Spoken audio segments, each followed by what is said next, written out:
বৈষম্য বিরোধী ছাত্র আন্দোলন দমাতে রাজধানীর ৭টি এলাকায় জুলাইয়ের ৪ দিনেই ২৫,০০০-এর বেশি গুলি চালিয়েছে আইনশৃঙ্খলা বাহিনীর সদস্যরা। ওই সময় নির্বিচারে প্রাণঘাতী আগ্নেয়াস্ত্র ব্যবহারের পাশাপাশি আন্দোলনকারীদের লক্ষ্যবস্তু বানিয়ে গুলি করা হয়। কমপ্লিট শাটডাউন কর্মসূচি চলাকালে ৪ দিন ধরে যাত্রাবাড়ি, কদমতলী, মোহাম্মদপুর, ধানমন্ডি, রামপুরা, উত্তরা ও ঢাকা বিশ্ববিদ্যালয় এলাকায় আন্দোলনকারীদের উপর চলে এই নরকীয় তাণ্ডব। ওই সময় থানায় দায়ের করা ২৮টি মামলার এজাহার বিশ্লেষণ করে এসব তথ্য পাওয়া যায়।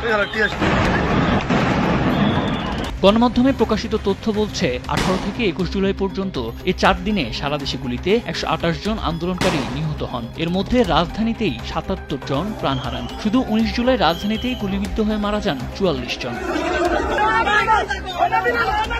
মামলার এজাহার বিশ্লেষণ করে দেখা যায় ওই সময় এসব এলাকায় আন্দোলনকারীদের উদ্দেশ্যে বিভিন্ন ধরনের আগ্নেয়াস্ত্রের মোট ২৫,৬৮৩ রাউন্ড গুলি নিক্ষেপ করেন আইন শৃঙ্খলা রক্ষাকারী বাহিনীর সদস্যরা। এর মধ্যে 7.62 বোরের গুলি নিক্ষেপ করা হয় ৩,০৯৪টি। চাইনিজ রাইফেল, এসএমজি ও পিস্তল থেকে এসব গুলি ছোড়া হয়।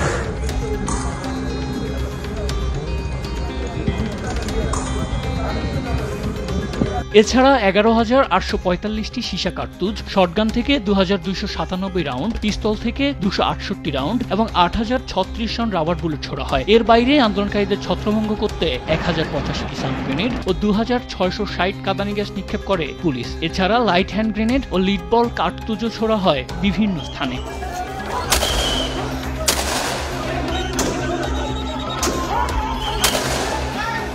বিশেষজ্ঞরা বলছেন 7.62 গুলি প্রাণঘাতী হলেও অন্যান্য গুলি তেমন প্রাণঘাতী নয়। তবে শটগানের সীসা কার্তুজ বা রাবার বুলেট খুব কাছ থেকে ছোড়া হলে তাতে প্রাণহানির ঘটনা ঘটতে পারে। এছাড়া লিডবল সাধারণত শটগান দিয়ে ছোড়া হয়। ধরন ভেদে এর একটি কার্তুজের ভেতর ৮, ১২, ১৬ বা ২৪ রাউন্ড গুলি থাকতে পারে।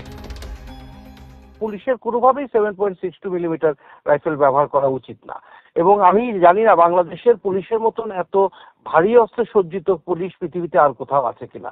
কেন আমাদের পুলিশ বাহিনীর 7.62 মিলিমিটার রাইফেল লাগবে, এসএমজি লাগবে, এলএমজি লাগবে, এপিসি লাগবে?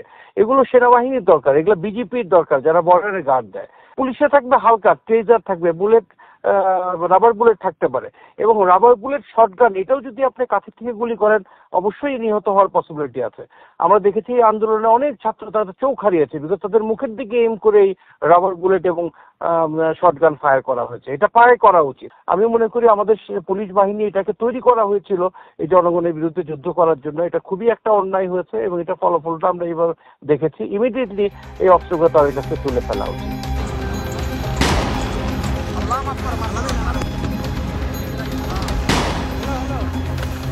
পুলিশ সদর দপ্তর সূত্রে জানা যায়, আন্দোলন দমনে কোথায় কি পরিমাণ গোলাবারুদ ব্যবহার হয়েছে তা আলাদা আলাদা করে তালিকা করা হচ্ছে। এজন্য পুলিশ সদর দপ্তর থেকে একটি কমিটি করে দেওয়া হয়েছে।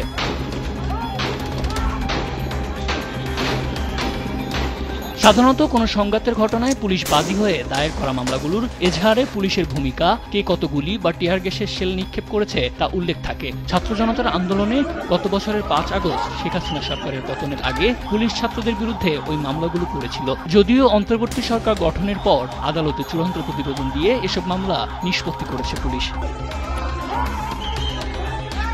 আন্দোলন চলাকালে কনস্টেবল থেকে শুরু করে ডিসি পদমর্যাদার কর্মকর্তাদের বিরুদ্ধে সরাসরি গুলি করার অভিযোগ রয়েছে। আন্দোলনে গুলি চালানোর প্রসঙ্গে সম্প্রতি স্বরাষ্ট্র উপদেষ্টা অবসরপ্রাপ্ত লেফটেন্যান্ট জেনারেল মোহাম্মদ জাহাঙ্গীর আলম চৌধুরী বলেন, তদন্তের পর যাদের বিরুদ্ধে তথ্য প্রমাণ পাওয়া যাচ্ছে তাদের কাউকেই ছাড় দেওয়া হবে না, তাদের ধরার চেষ্টাও চলছে বলে জানান তিনি।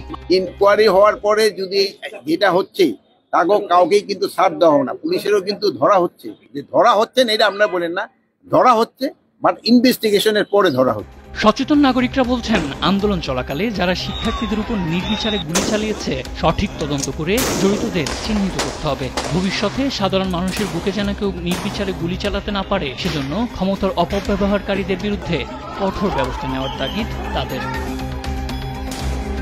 নিউজ ডেস্ক, দেশ টিভি।